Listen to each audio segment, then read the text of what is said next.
कभी कभी ना सबसे गहरी सच्चाई सबसे सीधी सादी कहानियों में छिपी होती है। आज हम दक्षिण भारत की एक ऐसी ही कहानी को समझेंगे, एक ऐसी कहानी जो हमें भक्ति के असली स्वाद से मिलवाती है।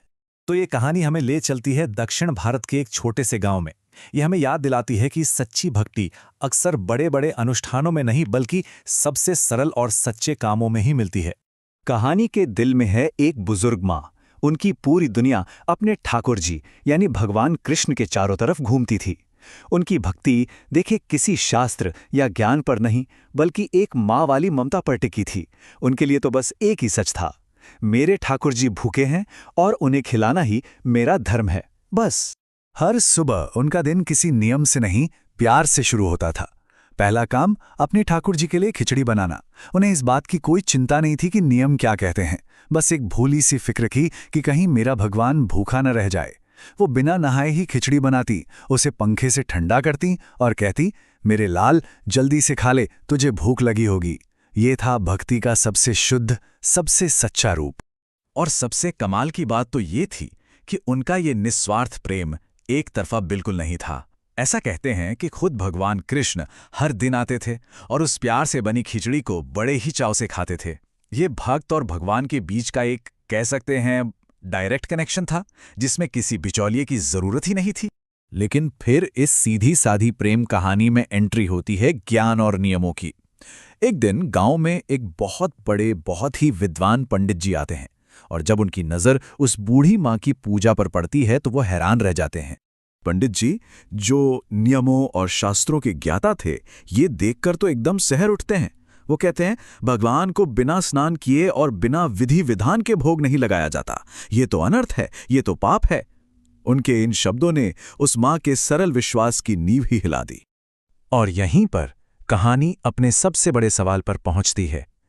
एक तरफ है माँ का भाव, यानी एकदम शुद्ध, बिना किसी शर्त का प्यार, और दूसरी तरफ है पंडित की विधि, यानी शास्त्रों में लिखे गए कड़े नियम।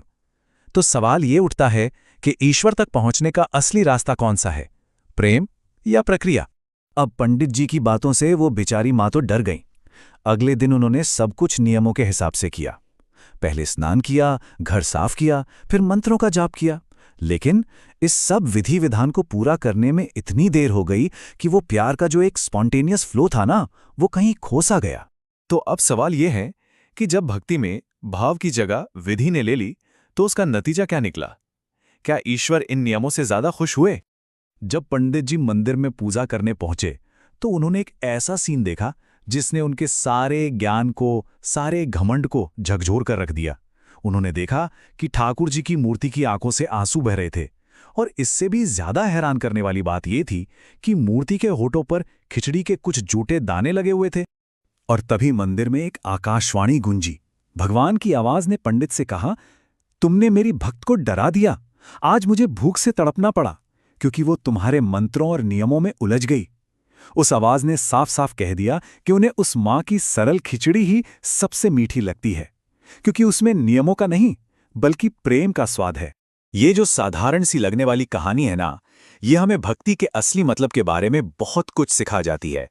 ये सिर्फ एक कथा नहीं है, ये तो ईश्वर से जुड़ने के तरीके पर एक गहरा संदेश है। तो इस कहानी से हम क्या सीख सकते हैं? पहली और सबसे जरूरी बात, भाव ही प्रधान है। ईश्वर को 56 भोग नहीं बल्कि प्यार से खिलाया गया एक निवाला चाहिए। दूसरी बात, ईश्वर तक पहुंचने का रास्ता बहुत ज्यादा ज्ञान से नहीं बल्कि सरलता से होकर गुजरता है। और तीसरी, जब कोई भक्त खुद को पूरी तरह सौंप देता है तो फिर भगवान खुद उसकी चिंता करने लगते हैं। और आखिर में ये कहानी हम सभी के लिए एक सवाल छोड़ जाती है। ये हमें नियमों और कर्मकांडों से आगे देखने और ये सोचने पर मजबूर करती है कि किसी के अपने जीवन में भक्ति का असली मतलब क्या हो सकता है। क्या ये सिर्फ नियमों का पालन करना है या फिर प्यार का एक सरल, सच्चा काम? इसका जवाब शायद हम सभी को अपने अपने